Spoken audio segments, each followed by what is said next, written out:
ಇವಾಗ ಏನಕ್ಕಮ್ಮ ಇಲ್ಲಿ ಬಂದಿದ್ದೀವಿ? ಹೋಗ್ತಾ ಹೋಗ್ತಾ ತಿಳ್ಕೊಳ್ತೀಯ. ಅವ್ರನ್ನ ನೋಡಿದ್ರೇನೆ ನನಗೆ ಭಯ ಆಗುತ್ತೆ. ಸುಬ್ಬಿ, ಇದಕ್ಕೆ ನಾನು ನಿನಗೆ ಕೊಡೋ ಉತ್ತರ ಎರಡೇ ಅಮ್ಮ. ಒಂದು ಪ್ರೀತಿ, ಇನ್ನೊಂದು ತಾಳ್ಮೆ. ತಾಳ್ಮೆ ಒಬ್ಬ ಮನುಷ್ಯನಲ್ಲಿ ಎಷ್ಟು ಅವಶ್ಯಕತೆ ಎಂಬುದನ್ನು ಸ್ವಲ್ಪ ಯೋಚಿಸಿ ನೋಡಿರಿ. ಇಂದು ನಿಮ್ಮ ಬಾಳಲ್ಲಿ ಈ ವಾಕ್ಯವನ್ನು ಕೇಳುತ್ತಿರುವ ನಿಮ್ಮ ಬಾಳಲ್ಲಿ ಎಂತಹ ತಾಳ್ಮೆ ಇದೆ? ತಾಳ್ಮೆಯಿಂದ ಎಲ್ಲವನ್ನು ಸಹಿಸಿಕೊಳ್ಳುತ್ತೀರಾ? ಯೋಚಿಸಿ ನೋಡಿರಿ. ತಾಳ್ಮೆ ಬಹಳ ಅವಶ್ಯಕವಾದದ್ದು.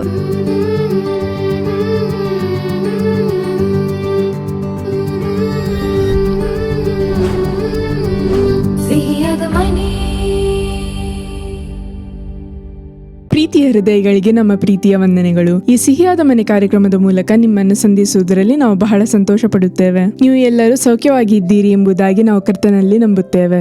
ನೀವು ಎಲ್ಲಾ ವಿಷಯಗಳಲ್ಲಿಯೂ ಸೂಕ್ಷ್ಮವಾಗಿ ಸುಖವಾಗಿ ಇರಬೇಕೆಂಬುದೇ ದೇವರ ಆಗ್ರಹವಾಗಿದೆ.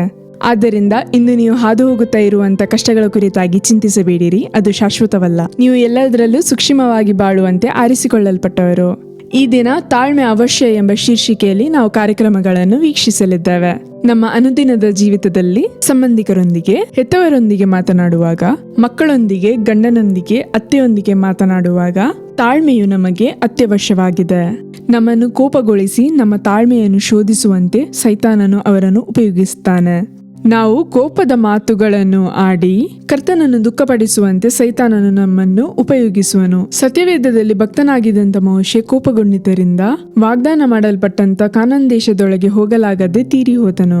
ಆದ್ದರಿಂದ ನಾವು ಬಹಳ ಗಮನವಾಗಿ ಇರಬೇಕು. ನಾವು ಆಡುವಂತ ಒಂದೊಂದು ಮಾತುಗಳು ಕೂಡ ಪರಿಣಾಮ ಬೀರುವಂತದ್ದು. ಆ ಪರಿಣಾಮಗಳನ್ನು ನಾವು ಎದುರಿಸಲೇಬೇಕೆಂಬುದನ್ನು ಮರೆತು ಬಿಡಬೇಡಿ. ಯೋಬನ ಹಾಗೆ ನಮಗೆ ತಾಳ್ಮೆಯನ್ನು ಕೊಡಿ ಎಂಬುದಾಗಿ ಈ ದಿನ ನಾವು ಪ್ರಾರ್ಥನೆ ಮಾಡಲಿದ್ದೇವೆ. ಇಂದಿಗೂ ನೀವು ಹಾದು ಹೋಗುತ್ತಾ ಇರುವಂತ ಕಷ್ಟಗಳು, ಹೋರಾಟಗಳು ಎಲ್ಲದಕ್ಕಿಂತಲೂ ಯೇಸು ದೊಡ್ಡವನಾಗಿದ್ದಾನೆ. ಈಗ ನೀವು ಹೋಗುತ್ತಿರುವಂತಹ ಹಾದಿ ಹೇಗೆ ಇದ್ದರೂ ಉಪದ್ರವಗಳು ಬೇಗನೆ ನೀಗಿ ಹೋಗುತ್ತವೆ. ಕಂಗಲಾಗಬೇಡಿ. ಈಗ ಜ್ಯೋತಿ ಕರ್ನಾಟಕ ನೋಡೋಣವಾ?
ಯಾರು ನೀವು? ನಿಮ್ಗೇನ್ ಬೇಕು? ಹೇಳಿದ್ರೆ ಮಾತ್ರ ತೆಗಿತೀಯಾ?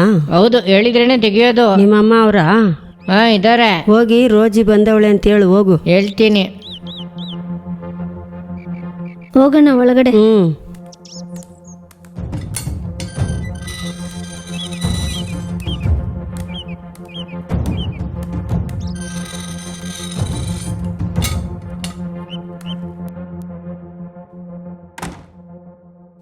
ಅಮ್ಮ, ನಿಮ್ಮ ನೋಡಕ್ಕೆ ಯಾರೋ ಇಬ್ರು ಬಂದಿದ್ದಾರಮ್ಮ.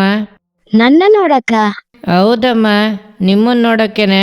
ಹೆಸ್ರುನ ರೋಜಿ ಅಂತೇನೋ ಹೇಳಿದ್ರು. ರೋಜಿನ?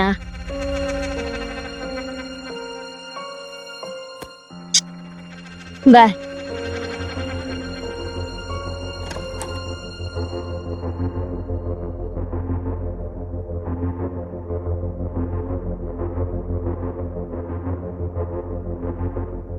ನನ್ನ ಬಾಗ್ಲು ತೆಗಿಲೇ ಇಲ್ಲ, ನೀವೇ ತೆಕ್ಕೊಂಡು ಒಳಗಡೆ ಬಂದ್ಬಿಟ್ರಾ?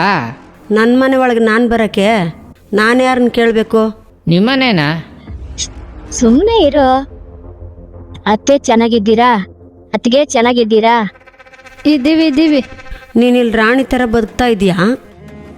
ಅಲ್ಲಿ ನನ್ನ ಮಗ ದುಡ್ಕೊಂಡು ಕಷ್ಟಪಡ್ತಾವನೆ. ಊಟ ಮಾಡಿ ಬನ್ನಿ ಅತ್ತೆ. ಯಾಕೆ ಇವಳನ್ನ ಕರೆಯಲ್ವಾ ಏನು? ನಾನು ಮಾತ್ರ ನಿಮ್ಮ ಮನೆಗೆ ಬಂದಿದ್ದೀನಿ. ಹಂಗೆಲ್ಲ ಇಲ್ಲ ಅತ್ತೆ. ಅತ್ತಿಗೆ ಊಟ ಮಾಡಿ ಬನ್ನಿ. ನಾವು ಬರೋ ದಾರಿಯಲ್ಲಿ ತಿನ್ಕೊಂಡೇ ಬಂದ್ವಿ. ಸ್ವಲ್ಪ ದಿನ ಇಲ್ಲೇ ತಂಗಿರ್ತೀವಿ. ಏನು ಯೋಚಿಸ್ತಾ ಇದೀಯಾ? ಏನು ಇಲ್ಲ ಅತ್ತೆ, ಮೇಲೆ ರೂಮ್ ಇದೆ, ನೀವು ಧಾರಾಳವಾಗಿ ಇರ್ಬೋದು. ಸ್ವಂತ ಮನೆಯಲ್ಲೇ ಗೆಸ್ಟ್ ಥರ ತಂಗಬೇಕಾಗಿದೆ. ಬಾಮ.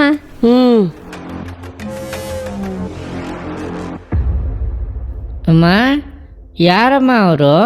ಅವ್ರನ್ನ ನೋಡಿ ಯಾಕೆ ಭಯಪಡ್ತಿದ್ದೀರಾ? ನಿಮ್ಮ ಅಜ್ಜಿ ಕಣೋ. ಅಜ್ಜಿನಾ?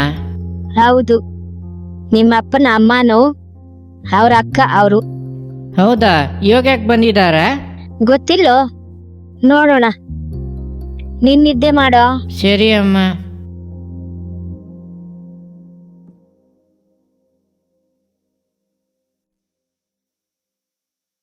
ಏನಮ್ಮ ಯೋಚಿಸ್ತಿದ್ದೀರಾ?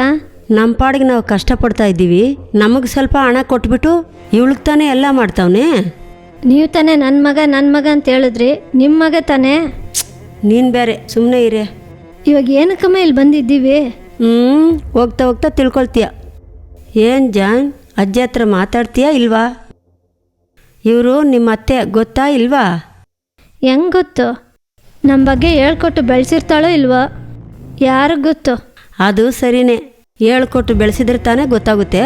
ಅಮ್ಮ ಹೇಳಿದ್ದಾರೆ ಅಜ್ಜಿ.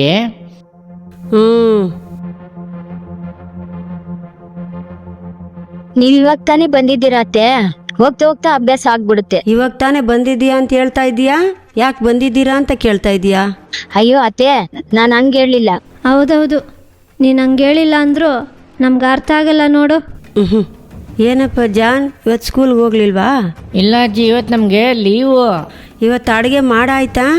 ಇಲ್ಲ ಇಲ್ಲ ಅತ್ತೆ, ಇವಾಗ ಮಾಡ್ತೀನಿ. ಹೋಗಿ ಬೇಗ ಮಾಡು.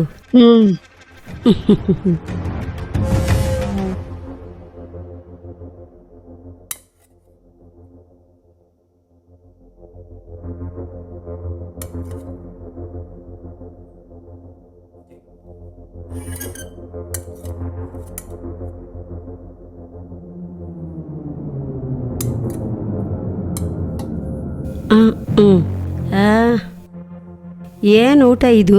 ಉಪ್ಪು ಇಲ್ಲ, ಖಾರ ಇಲ್ಲ. ಇದರಿಂದನೇ ತಮ್ಮ ಹೊರದೇಶಕ್ಕೆ ಹೋಗ್ಬಿಟ್ನೋ ಏನೋ. ಇಲ್ಲ ಅತ್ತೆ, ಅವ್ರ ಖಾರ ಸೆಟ್ ಆಗಲ್ಲ, ಅದರಿಂದನೇ. ಎಲ್ಲದಕ್ಕೂ ಏನಾದರೂ ಒಂದು ಕಾರಣ ಹೇಳ್ತಾನೆ ಇರು. ಸಾರು ಉಯ್ಯಿ.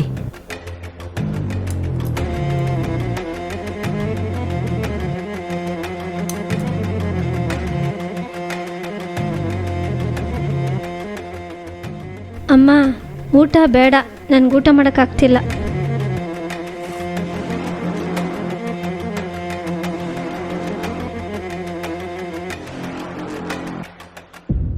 ನನ್ನ ನೆಮ್ಮದಿನೇ ಹೋಗ್ಬಿಡ್ತಕ್ಕ. ಯಾಕಮ್ಮ, ಏನಾಯ್ತು?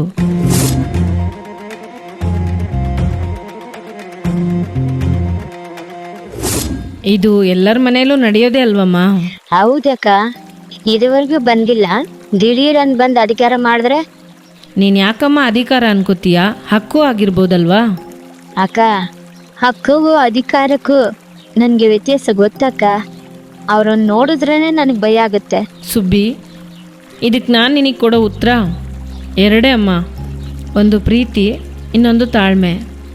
ಈ ಎರಡು ಗುಣಗಳು ನಿನಗೀಗ ಖಂಡಿತ ಬೇಕು.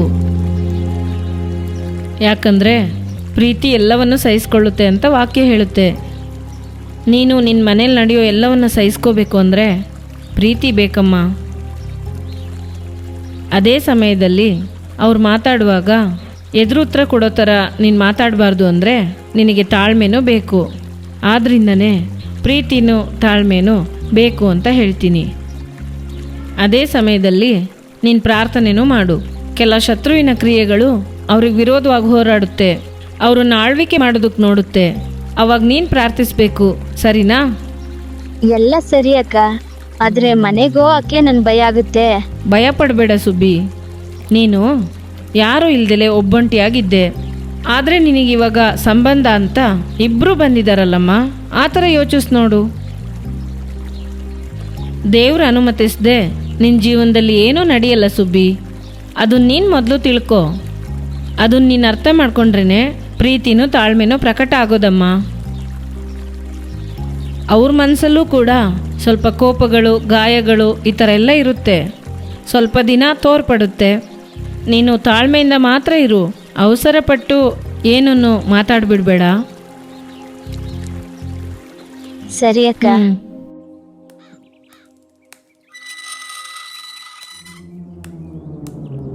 ಎಲ್ಲೋಗಿ ಬರ್ತಾ ಇದೆಯಾ? ದಿನ ಹಿಂಗೆ ಹೋಗಿ ಊರು ಸುತ್ಕೊಂಬರೋದಾ? ವೀಕ್ಷಕರೇ, ಜ್ಯೋತಿ ಕರ್ನಾಟಕದಲ್ಲಿ ಅತ್ತೆ ಸೊಸೆ ಮಧ್ಯೆ ಇದ್ದಂಥ ಸಮಸ್ಯೆಗಳ ಕುರಿತಾಗಿ ನೋಡಿದವಲ್ವಾ? ನಿಮ್ಮ ಹೆಮ್ಮೆಯನ್ನು ಶೋಧಿಸಲು ಸೈತಾನನು ಯಾರನ್ನಾದರೂ ಉಪಯೋಗಿಸುವನು. ಸಮಸ್ಯೆಗಳನ್ನು ದೊಡ್ಡದಾಗಿ ಮಾಡದೇ ಇರಲು ನಿಮ್ಮ ಮಾತುಗಳಲ್ಲಿ ಗಮನ ಬೇಕು. ಈಗ ನಿಮ್ಮ ಕುಟುಂಬದ ಆಶೀರ್ವಾದಕ್ಕಾಗಿ ದೇವರ ಸಂದೇಶ ಕೊಟ್ಟು ಪ್ರಾರ್ಥಿಸಲು ಸಹೋದರಿ ಅನಿತಾ ಬಾನು ಅವರು ಸಿದ್ಧರಾಗಿದ್ದಾರೆ. ಪ್ರಾರ್ಥನೆಯೊಂದಿಗೆ ದೇವರ ಸಂದೇಶ ಕೇಳಿರಿ, ದೇವರ ಆಶೀರ್ವಾದವನ್ನು ಹೊಂದಿಕೊಳ್ಳಿರಿ.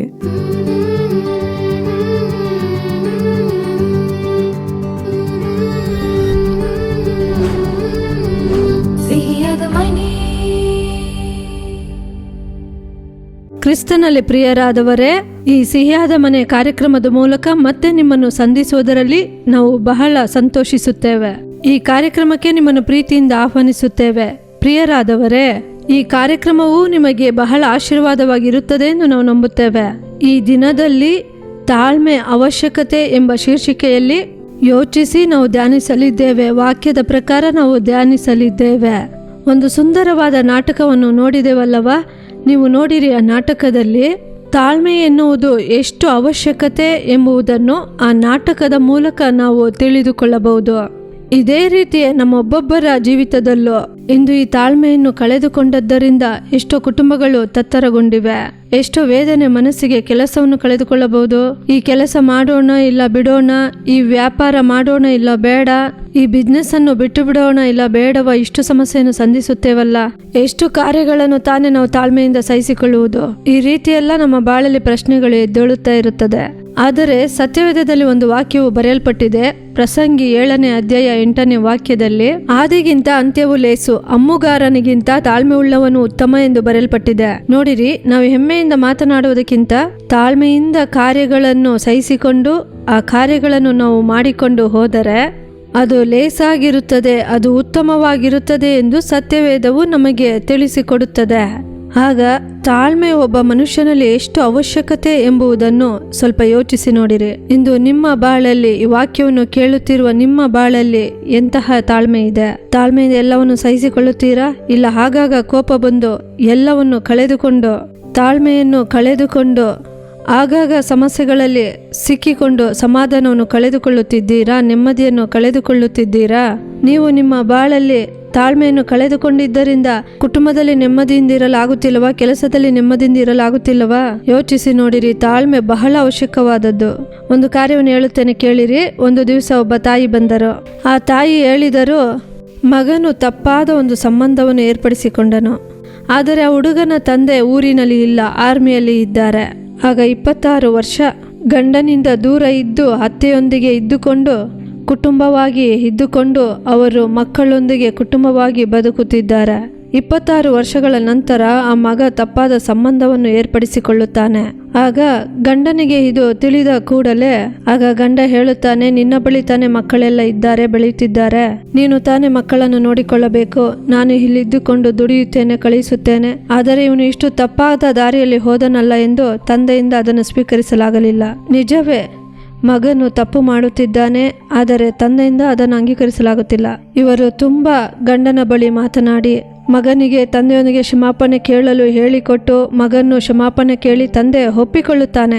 ಒಪ್ಪಿಕೊಂಡರಲ್ಲ ಎಂದು ಆ ಹುಡುಗಿಯ ಮನೆಯಲ್ಲಿ ಮಾತನಾಡಿ ತೀರ್ಮಾನ ತೆಗೆದುಕೊಂಡು ಹೂ ಮೂಡಿಸುವ ಶಾಸ್ತ್ರಕ್ಕೆ ಬಂದರು. ಆಗ ಹೂ ಇಡುವುದಕ್ಕೆ ಬಂದಾಗ ತಂದೆ ಏನು ಮಾಡಿದರೋ ಅದನ್ನು ಅವರಿಂದ ಸ್ವೀಕರಿಸಲಾಗಲಿಲ್ಲ.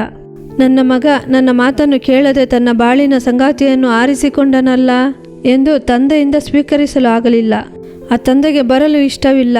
ಆ ದಿನ ಬಂದ ಕೂಡಲೇ ಅವರಿಗೆ ಬರಲು ಮನಸ್ಸಿಲ್ಲದೆ ಏನು ಮಾಡುತ್ತಾರೆ ಎಂದರೆ ಒಂಟಿಯಾಗಿ ಒಂದು ಜಾಗದಲ್ಲಿ ಕೆಲಸ ಮಾಡುತ್ತಿದ್ದಾರೆ. ನಂತರ ಅವರು ಅಲ್ಲಿಂದ ಫಂಕ್ಷನ್ಗೆ ಬರಬೇಕಿತ್ತು, ಬರುವುದಕ್ಕೆ ಅವರಿಗೆ ಮನಸ್ಸಿಲ್ಲ. ಆಗ ತಕ್ಷಣ ಏನು ಮಾಡಿದರೂ ಅವರ ಸಂಬಂಧಿಕರೆಲ್ಲ ಹೋಗಿ ಕರೆದುಕೊಂಡು ಬಂದರು. ಆಗ ಬೇರೆ ಮನುಷ್ಯರಂತೆ ಬಂದು ಭಾಗವಹಿಸಿ ಹೋದರು. ಹೋದ ನಂತರ ಈ ಸಹೋದರಿ ನಮ್ಮ ಕೇಂದ್ರಕ್ಕೆ ಬಂದರು ಆಲೋಚನೆಯನ್ನು ಕೇಳಲು. ಈಗ ಹೂ ಮುಡಿಸಿ ಆಯಿತು, ಎಲ್ಲ ಮುಗಿಯಿತು, ಈಗ ವಿವಾಹ ನಡೆಯಬೇಕು, ತಂದೆ ಬರುತ್ತಿಲ್ಲ. ಆ ಸಹೋದರಿ ಆಲೋಚನೆಯನ್ನು ಕೇಳಬೇಕೆಂದು ಬಂದರು. ಆ ಸಹೋದರಿ ಏನು ಹೇಳಿದರು ಗೊತ್ತಾ? ನನ್ನ ಮಗ ಮಾಡಿದ್ದು ತಪ್ಪೇ, ಇಲ್ಲ ಎಂದಲ್ಲ. ಕೆಲಸದ ನಿಮಿತ್ತವಾಗಿ 26 ವರ್ಷದಿಂದ ನನ್ನ ಗಂಡನಿಂದ ನಾನು ದೂರವಿದ್ದೆ.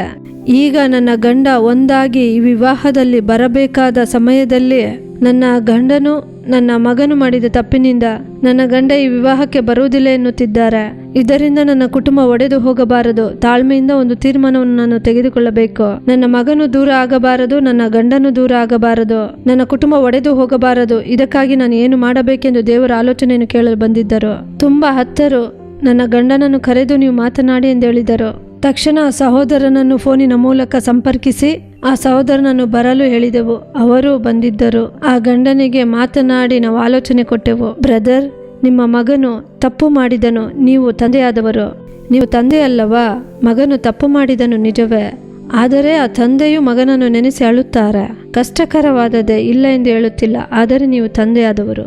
ಒಂದು ಒಳ್ಳೆ ಕಾರ್ಯ ನಡೆಯುವಾಗ ನೀವು ಈ ರೀತಿ ಹತ್ತು ಅವರ ಕುಟುಂಬವನ್ನು ಆರಂಭಿಸಿದರೆ ಅದು ಮಕ್ಕಳ ಜೀವಿತದಲ್ಲಿ ಕಷ್ಟಕರವಾದದ್ದು ತಾನೆ. ಮಗನು ತಪ್ಪು ಮಾಡಿದನು, ಎಲ್ಲ ಕಾರ್ಯಗಳು ಕೈಗೂಡಿ ಬಂದಂಥ ಪರಿಸ್ಥಿತಿಯಲ್ಲಿ ನೀವು ಬರುವುದಿಲ್ಲ ಎಂದು ಹೇಳುವಾಗ ಅದು ಸಂಬಂಧವನ್ನು ಬಾಧಿಸುತ್ತದೆ, ಕುಟುಂಬವನ್ನು ಬಾಧಿಸುತ್ತದೆ.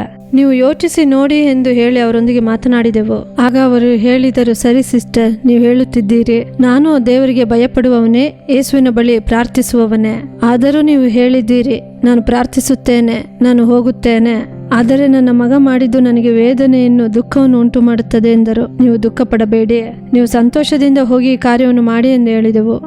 ಆಗ ದೇವರು ನಿಜವಾಗಿ ಸರಿ, ನಾನು ಹೋಗುತ್ತೇನೆ, ಕಾರ್ಯಗಳನ್ನು ಮಾಡುತ್ತೇನೆ ಎಂದು ಹೇಳಿದರು.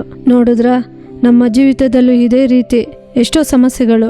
ಯಾವುದೋ ಒಂದು ಕಾರ್ಯ ನಮ್ಮನ್ನು ವೇದನೆ ಪಡಿಸುತ್ತದೆ, ನಮ್ಮನ್ನು ದುಃಖ ಪಡಿಸುತ್ತದೆ. ಯಾವ ತೀರ್ಮಾನ ತೆಗೆದುಕೊಳ್ಳಬೇಕೆಂದು ತಿಳಿಯದ ಪರಿಸ್ಥಿತಿಯಲ್ಲಿ ನಮ್ಮನ್ನು ತಳ್ಳುತ್ತದೆ. ಆದರೆ ಇಂತಹ ಪರಿಸ್ಥಿತಿಯಲ್ಲಿ ಆ ಸಹೋದರಿ ದೇವರ ಆಲೋಚನೆಗಾಗಿ ಬಂದದ್ದರಿಂದ ನೋಡಿರಿ, ಗಂಡನ ಪ್ರೀತಿಯನ್ನು ಅವರು ಹಿಡಿದುಕೊಂಡರು, ಮಗನ ಪ್ರೀತಿಯನ್ನು ಕೂಡ ಅವರು ಹಿಡಿದುಕೊಂಡರು. ಇದುವೇ ತಾಳ್ಮೆಯಿಂದ ಕಾದಿದ್ದು ಪ್ರಾರ್ಥಿಸಿ ಒಂದು ಒಳ್ಳೆಯ ತೀರ್ಮಾನವನ್ನು ತೆಗೆದುಕೊಳ್ಳುವಾಗ ಆ ಸಹೋದರಿ ಹತ್ತು ಹೇಳಿದಂಥ ಒಂದು ಕಾರ್ಯ ಏನೆಂದರೆ, ನನ್ನ ಕುಟುಂಬ ದೂರವಾಗಬಾರದು, ಸಂಬಂಧಗಳು ದೂರವಾಗಬಾರದು. ಎಷ್ಟು ಕಾಲ ನನ್ನ ಗಂಡನಿಂದ ನಾನು ದೂರವಿದ್ದೆ, ನನ್ನ ಮಗನನ್ನು ನಾನು ಬಿಟ್ಟು ಬಿಡಬಾರದು, ನನ್ನ ಗಂಡನನ್ನು ಇದರ ಮೂಲಕ ಬಿಟ್ಟು ಬಿಡಬಾರದು, ನನ್ನ ಕುಟುಂಬ ಒಡೆದು ಹೋಗಬಾರದು ಎಂದು ಕಣ್ಣೀರಿನಿಂದ ಹತ್ತು ಹೇಳಿದರು. ನೋಡಿರಿ, ಇಂದು ಈ ರೀತಿ ಕುಟುಂಬಗಳಲ್ಲಿ ತೀರ್ಮಾನ ತೆಗೆದುಕೊಳ್ಳದ ಕಾರಣ ಎಷ್ಟೋ ಕುಟುಂಬಗಳು ಒಡೆದು ಹೋಗಿವೆ. ಎಷ್ಟೋ ಕುಟುಂಬಗಳು, ನಿಮ್ಮ ಕುಟುಂಬವನ್ನು ನೋಡಿರಿ, ಈ ರೀತಿ ಕುಟುಂಬದಲ್ಲಿ ಒಮ್ಮನಸ್ಸಿಲ್ಲದೆ ತಾಳ್ಮೆಯಿಂದ ತೀರ್ಮಾನ ತೆಗೆದುಕೊಳ್ಳದ ಕಾರಣ. ಆದ್ದರಿಂದಲೇ ದೇವರ ವಾಕ್ಯ ಏನು ಹೇಳುತ್ತದೆ ಗೊತ್ತಾ? ಇಬ್ರಿಯರಿಗೆ 12ನೇ ಅಧ್ಯಾಯ 1ನೇ ವಾಕ್ಯವನ್ನು ನೀವು ಓದಿ ನೋಡಿರಿ.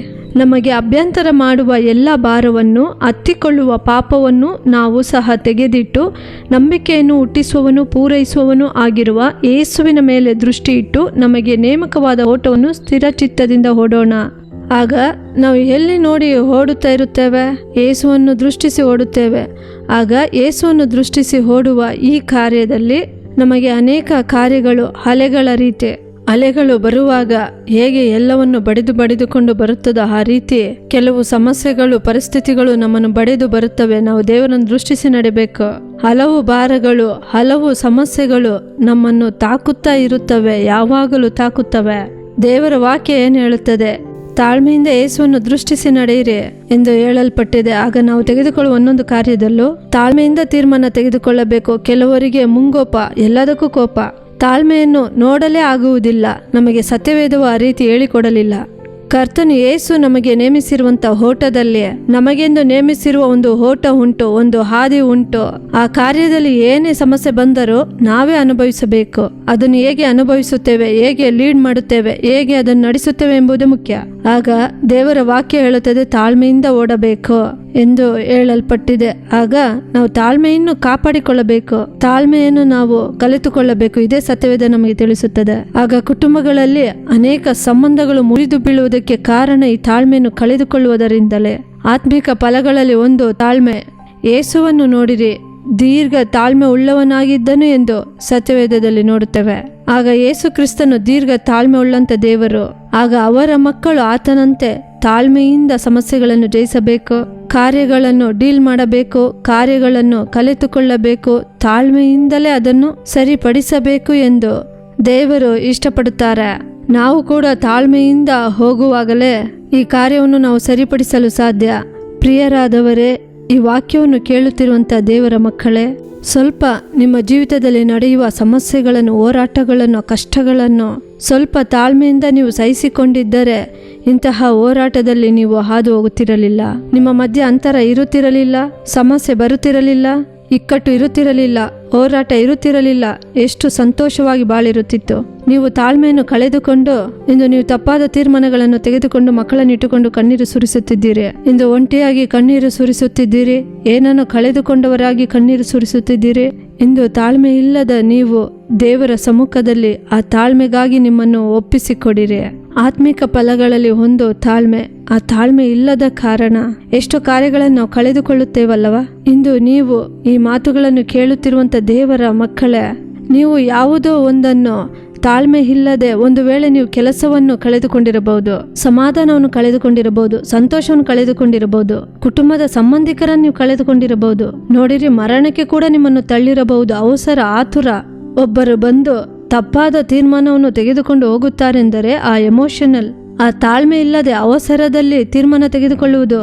ಹೇಗೆ ಇರುತ್ತೇವೆ, ಏನು ಮಾಡುತ್ತೇವೋ ಆ ಕಾರ್ಯದಲ್ಲಿ ತಿಳುವಳಿಕೆ ಇಲ್ಲದೆ ನಿಯಮವನ್ನು ಮೀರಿ ನಡೆದುಕೊಳ್ಳುವುದರಿಂದಲೇ ತಾಳ್ಮೆಯನ್ನು ಕಾಪಾಡಿಕೊಳ್ಳದ ಕಾರಣ ಈ ರೀತಿ ತಪ್ಪಾದ ತೀರ್ಮಾನಕ್ಕೆ ನಾವು ಹೋಗುತ್ತಿದ್ದೇವೆ. ಇಂದು ಸ್ವಲ್ಪ ಯೋಚಿಸಿ ನೋಡಿರಿ, ನಾವು ಹೇಗೆ ಬದುಕುತ್ತಿದ್ದೇವೆ. ದೇವರು ಹೇಳುತ್ತಾರೆ, ನೀವು ತಾಳ್ಮೆಯಿಂದ ಓಡಬೇಕು. ನಿಮಗೆ ನೇಮಿಸಿರುವ ಓಟ ಅದುವೇ. ನೀವು ಶಿಲುಬೆಯನ್ನು ಹೊತ್ತುಕೊಂಡು ನನ್ನ ಹಿಂದೆ ಬರಬೇಕೆಂದರೆ ನೀವು ತಾಳ್ಮೆಯಿಂದ ಓಡಿ ಬರಬೇಕು, ಯೇಸುವಿನಂತೆ. ಯೇಸುವೇ ನಮಗೆ ಮಾದರಿ.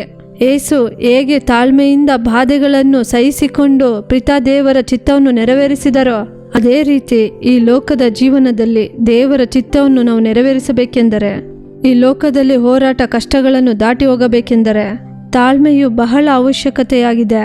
ಅದನ್ನು ನಾವು ಸಹಿಸಿಕೊಂಡು ಹೋದರೆ ಕುಟುಂಬದ ಸಂಬಂಧಗಳನ್ನು ಕಾಪಾಡಲು ಸಾಧ್ಯ. ನಾವು ಎಷ್ಟೋ ಆಶೀರ್ವಾದಗಳನ್ನು ಹೊಂದಿಕೊಳ್ಳಲು ಸಾಧ್ಯ. ಆಗ ಈ ತಾಳ್ಮೆಯಿಂದ ಕಳೆದುಕೊಂಡಂಥ ಎಲ್ಲ ಆಶೀರ್ವಾದಗಳನ್ನು ನಾವು ಮತ್ತೆ ಹೊಂದಿಕೊಳ್ಳಬಹುದು. ತಾಳ್ಮೆ ಅವಶ್ಯಕತೆಯಾಗಿದೆ. ಆಗ ಈ ತಾಳ್ಮೆಗಾಗಿ ನಾವು ದೇವರ ಸಮ್ಮುಖದಲ್ಲಿ ಪ್ರಾರ್ಥಿಸಲಿದ್ದೇವೆ. ದೇವರೇ, ನನಗೆ ಆ ತಾಳ್ಮೆಯನ್ನು ಕೊಡಿರಿ. ನೀವು ಸಹ ಕೇಳಬೇಕು. ನಾವು ಪ್ರಾರ್ಥಿಸೋಣವಾ? ದೇವರ ಸಮ್ಮುಖದಲ್ಲಿ ನಾವು ಕಣ್ಣುಗಳನ್ನು ಮುಚ್ಚಿ, ದೇವರೇ, ನನಗೆ ಈ ತಾಳ್ಮೆ ಬೇಕಪ್ಪ. ಈ ತಾಳ್ಮೆ ನನ್ನಲ್ಲಿ ಇಲ್ಲದ ಕಾರಣ ಅಪ್ಪ ನಾನು ಇದನ್ನೆಲ್ಲ ಕಳೆದುಕೊಂಡಿದ್ದೇನೆ. ಎಲ್ಲವನ್ನು ಕಳೆದುಕೊಂಡು ಇಂದು ನಾನು ಕಣ್ಣೀರಿನಲ್ಲಿ ಬದುಕುತ್ತಿದ್ದೇನೆ. ನಾನು ಒಂಟಿಯಾಗಿ ಬದುಕುತ್ತಿದ್ದೇನೆ. ಇಂದು ದೇವರು ನಿಮ್ಮೊಂದಿಗೆ ಮಾತನಾಡುತ್ತಿದ್ದಾರೆ. ಅದಕ್ಕಾಗಿಯೇ ನಾವು ಪ್ರಾರ್ಥಿಸುತ್ತಿದ್ದೇವೆ. ಯೇಸುವೇ, ಇಂಥ ಜನರಿಗಾಗಿ ನಿಮ್ಮನ್ನು ದೃಷ್ಟಿಸುತ್ತಿದ್ದೇವಪ್ಪ. ಎಷ್ಟೋ ಜನರು ತಾಳ್ಮೆ ಇಲ್ಲದ ಕಾರಣ ಆಶೀರ್ವಾದಗಳನ್ನು ಕಳೆದುಕೊಂಡಿದ್ದಾರಪ್ಪ. ಈ ಜನರಿಗಾಗಿ ನಿಮ್ಮ ಮುಖವನ್ನು ನೋಡುತ್ತೇವಪ್ಪ, ನಿಮ್ಮನ್ನು ನೋಡುತ್ತೇವೆ. ಆ ತಾಳ್ಮೆ ಇಲ್ಲದ ಕಾರಣ ಇಂದು ಕುಟುಂಬಗಳಲ್ಲಿ, ಸಂಬಂಧಗಳಲ್ಲಿ ಸಂತೋಷ ಇಲ್ಲಪ್ಪ, ಒಂದು ಸಮಾಧಾನ ಇಲ್ಲಪ್ಪ, ಒಂದು ಐಕ್ಯತೆ ಇಲ್ಲಪ್ಪ, ಒಂದು ಅನ್ಯೋನ್ಯತೆ ಇಲ್ಲಪ್ಪ. ಮಕ್ಕಳೆಲ್ಲ ಕುಟುಂಬದ ಪರಿಸ್ಥಿತಿಯನ್ನು ನೋಡಿ ತತ್ತರಗೊಂಡಿದ್ದಾರಪ್ಪ. ಗಂಡ ಹೆಂಡತಿಯರಲ್ಲಿ ತಾಳ್ಮೆ ಇಲ್ಲಪ್ಪ. ಒಬ್ಬರಿಗೊಬ್ಬರಲ್ಲಿ ತಾಳ್ಮೆ ಇಲ್ಲ ದೇವರೇ. ನಮ್ಮವರಿಗೆ ಅಪ್ಪ ಕುಟುಂಬದಲ್ಲಿ ತಾಳ್ಮೆಯನ್ನು ಕೊಡಿರಿ. ಸಮಾಧಾನದೊಂದಿಗೆ ಕುಟುಂಬವನ್ನು ನಡೆಸುವಂತೆ ಕೃಪೆಯನ್ನು ಕೊಡಿರಿ. ಕೆಲಸದಲ್ಲಿ ಸಮಾಧಾನದಿಂದ ನಡೆಯಲು ಕೃಪೆಯನ್ನು ಕೊಡಿರಿ. ನಿಮ್ಮ ಕರದಲ್ಲಿ ನಮ್ಮನ್ನು ಒಪ್ಪಿಸಿಕೊಟ್ಟು ಪ್ರಾರ್ಥಿಸುತ್ತೇವೆ. ಈ ಲೋಕದಲ್ಲಿ ನೀವು ಬಾಳಿದಾಗ ದೀರ್ಘ ತಾಳ್ಮೆ ಉಳ್ಳವರಾಗಿ, ಶಿಲುಬೆಯಲ್ಲಿ ಜಜ್ಜಲ್ಪಟ್ಟಾಗ, ಒಡೆದಾಗ, ಕಷ್ಟಪಡುವಾಗ, ಭಯಪಡುವಾಗ, ದುಃಖದಲ್ಲಿರುವಾಗ ಈ ಕಷ್ಟಗಳನ್ನೆಲ್ಲ ತಾಳ್ಮೆಯಿಂದ ಸಹಿಸಿಕೊಂಡಿದ್ದೀರಲ್ಲಪ್ಪ. ಆ ತಾಳ್ಮೆಯನ್ನು ಇಂದು ನೀವು ನಿಮ್ಮ ಮಕ್ಕಳಿಗೆ ಕಟ್ಟಲೆ ಇಡಬೇಕೆಂದು ನಾವು ಪ್ರಾರ್ಥಿಸುತ್ತೇವೆ. ನಿಮ್ಮ ಹಸ್ತದಲ್ಲಿ ಒಪ್ಪಿಸುತ್ತೇವೆ. ನಿಮ್ಮ ಹಸ್ತದಲ್ಲಿ ಒಪ್ಪಿಸುತ್ತೇವೆ. ದೇವರೇ, ನೀವು ಜವಾಬ್ದಾರಿ ತೆಗೆದುಕೊಂಡಿದ್ದಕ್ಕಾಗಿ ಸ್ತೋತ್ರ. ನಿಮ್ಮ ಮಕ್ಕಳನ್ನು ನೀವು ಆಶೀರ್ವದಿಸುವುದಕ್ಕಾಗಿ ಸ್ತೋತ್ರ. ಯೇಸುವಿನ ನಾಮದಲ್ಲಿ ಪ್ರಾರ್ಥಿಸುತ್ತೇವೆ ತಂದೆಯೇ, ಆಮೇನ್, ಆಮೇನ್. ಪ್ರಿಯರಾದವರೇ, ಈ ದಿನದ ಕಾರ್ಯಕ್ರಮ ನಿಮಗೆ ಆಶೀರ್ವಾದವಾಗಿತ್ತೆಂದು ನಾವು ನಂಬುತ್ತೇವೆ. ನೀವು ಹೊಂದಿದ ಮೇಲುಗಳನ್ನು ನಮಗೆ ತಿಳಿಯಪಡಿಸಲು ಮರೆಯಬೇಡಿರಿ. ನಿಮ್ಮ ಪ್ರಾರ್ಥನಾ ಮನವಿಗಳು ಏನೇ ಆಗಿದ್ದರೂ ದೂರವಾಣಿಯ ಮೂಲಕ, ಇಮೇಲ್ ಮೂಲಕ ನಮಗೆ ತಿಳಿಯಪಡಿಸಿರಿ. ನಿಮಗಾಗಿ ಪ್ರಾರ್ಥಿಸಿ ಆಲೋಚನೆ ಕೊಡಲು ಸಹೋದರ ಮೋಹನ್ ಸಿ ಲಾಜರಸ್ ಅವರು ದೇವ ಸೇವಕರುಗಳು ಸಿದ್ಧರಾಗಿದ್ದಾರೆ. ಶನಿವಾರ ಮತ್ತು ಭಾನುವಾರ ಪ್ರಸಾರವಾಗುವಂತ ಪ್ರಾರ್ಥಿಸೋಣ ಬನ್ನಿ ಕಾರ್ಯಕ್ರಮವನ್ನು ಕುಟುಂಬವಾಗಿ ನೋಡಲು ಮರೆಯಬೇಡಿ. ಪುನಃ ಮುಂದಿನ ವಾರ ಇದೇ ಕಾರ್ಯಕ್ರಮದಲ್ಲಿ ಇದೇ ಸಮಯದಲ್ಲಿ ಸಂಧಿಸೋಣ. ಅದುವರೆಗೂ ದೇವರ ಕೃಪೆ ನಿಮ್ಮೊಂದಿಗಿರಲಿ. For further details and prayer support, Jesus Redeems Ministries, Nalamavadi, Thoothukudi District, 628-211. Our phone number 080-3545-4545.